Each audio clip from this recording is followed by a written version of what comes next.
Welcome back to Views with Hughes, your Jennifer News. This is Jerome Hughes, and if you haven't done so already, go ahead, subscribe to the channel, and click the bell notification so that way you'll be notified of future uploads and updates. So coming in from the trades, they're admitting that now Little Mermaid is struggling. Okay, so coming from Deadline, it says here, Little Mermaid swimming against strong tides at overseas box office, leaving break even in question. Now, we all saw that, this movie done well with the domestic box office here in the U.S., but globally, they're rejecting it. Okay, so let's go ahead and get right into the details of the article. It says here, in a rare situation for a Disney tentpole, particularly a live-action title based on a treasured classic animated musical than Little Mermaid, looks to make more at the box office ultimately than overseas, with $300 to $350 million dollars in U.S., Canada, and $260 compared to $260 million abroad.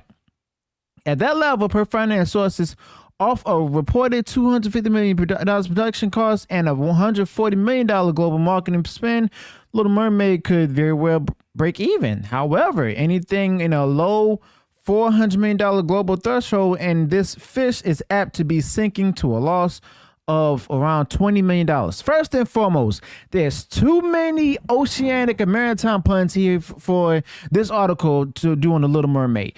I get it, but at the same time, it's a little too much for me. Also, this what's all this talk about from different people saying that the movie is a smash hit based on the numbers, $185 million on domestically. I mean, really? But that's more than overseas. Usually it's the other way around, where overseas spend more money than it would in the US. I mean, what's going on? Oh, I know, because of the fact that there's a lot of woke agenda being put out there, where the core audiences from the U.S. has decided to go ahead and have either liked it and stuff, and then there's those who are around the world, they just decide to go ahead and skip it all together, But not all of them skip there, because of course, they still have like some people paying for a number of people paying for the tickets to go see the movies. But that doesn't mean, that means that the movie may not be successful at all. Okay, so it's basically a flop at this point, as far as I'm concerned, because of the fact that if it's making less bank and everything than many of the other Disney sequels and everything, as well as the fact that you made less money globally than you did domestically, that shows that it's definitely a flop. And it also goes into detail here with the production budget and the marketing spend. And if it goes anywhere like low in the low 400, it's going to be going to a loss of $20 million. It says here, not a huge disappointment, but a disappointment nonetheless. They're trying to go ahead and downplay and everything. They're saying that there's something wrong with it, but it's not as bad as you think. One film finance insider told Deadline, given the blockbuster streak often associated with Disney, the studio's summer slate remains in a precarious position after it boldly world premiered two titles in con to lackluster reviews: Indiana Jones and the Dollar Destiny, 45% rating on Rotten Tomatoes, and Pixar's Elemental, 58% rotten, $40 million projected U.S. opening. Okay. Little Mermaid's ebb tide and the box office is extreme when juxtaposed against the high watermark seen from the last Memorial Day Disney live action feature adaptation of cartoon Aladdin, where they made $1 billion worldwide, 66% of that gross generated abroad, which also counted $53.4 million from China, compared to Little Mermaid's tickets to sales in China non-existent with the $2.5 million start. Okay. Now, I'm gonna be honest with you all. I don't think that it's gonna break even at all. It may make like millions of dollars, but it's not gonna be the millions of dollars to help it break even, to get back the money that they actually spent to make this movie, to promote the movie as well. Now, they're saying here that it's off, despite it's off to a strong start stateside, the U.S. at $118 million over a 4-day Memorial Day holiday, ahead of Aladdin's $116.8 million, and a running total through yesterday of $130.2 million stems from the backlash of the pig received in certain offshore markets. Basically, those that the markets hate woke. You know, Korea, China, France, Germany over casting star of Halle Bailey. There it is. The lead is black. Nothing against Halle Bailey, but this is all on Disney. This is all on the those who are the writers and the casting and stuff. It's their fault that this movie is not doing so well. Not Halle Bailey. She's just doing her job. She auditioned for the role. She got it. Now she's making money from it. This is on the fault of Disney, the company, period. Thanks to their decisions, they're not gonna break even. Little Mermaid encounters competition from Sony Animation Spider-Man Across the Spider-Verse, which is expected to do $80 million to $90 million in U.S. Canada. Okay, may even do better than Little Mermaid.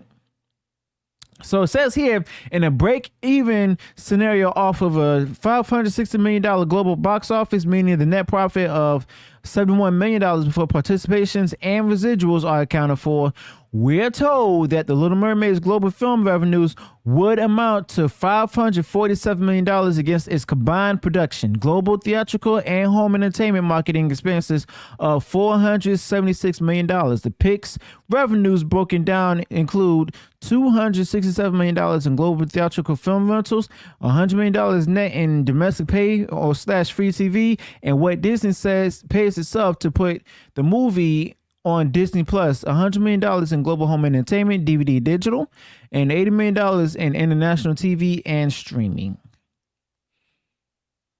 So they'll lose money. They'll still lose money, even if if there was a scenario of break even where it came down to $560 million global box office.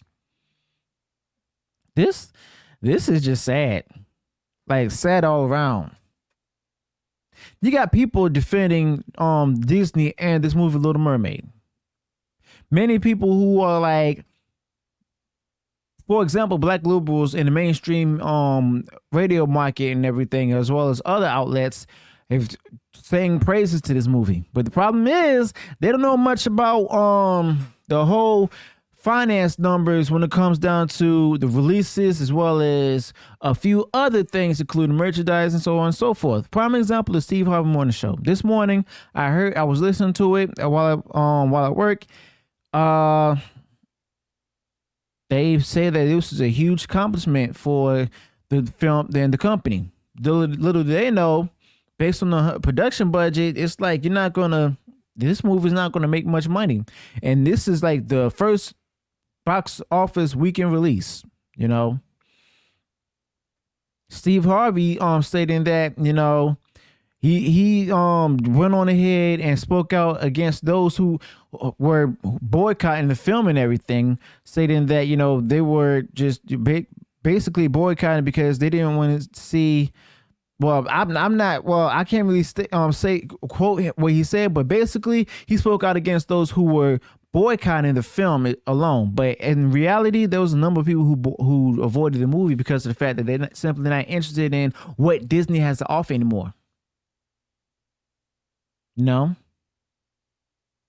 He also used it to go ahead and speak out against Republicans and so on and so forth. Okay, I'm not a Republican. But at the same time, this is not a time for you to go ahead and rub it in other people's faces of any political party. Okay? And I don't really care about that. Whose party affiliation is. It's a problem when it comes to the fact that you're going to take something that's basically in entertainment and make it like a whole political shtick.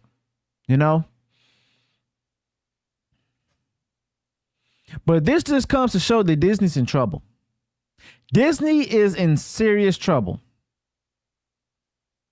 They decided to go woke. Now they're about to be broke. They're also like billions of dollars. It's all Bob Iger's fault.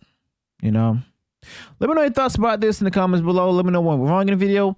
Also, if you have any additional thoughts about the video or the things that I discussed in it that I didn't share, go ahead and mention that in the comments below. If you enjoy what I shared in the video, go ahead and smash the like button, share it far and wide across social media. And if you haven't done so already and you enjoyed all the content I put out there, go ahead and subscribe to the channel and click the bell notification so that way you'll be notified of future uploads and updates. Until then, peace.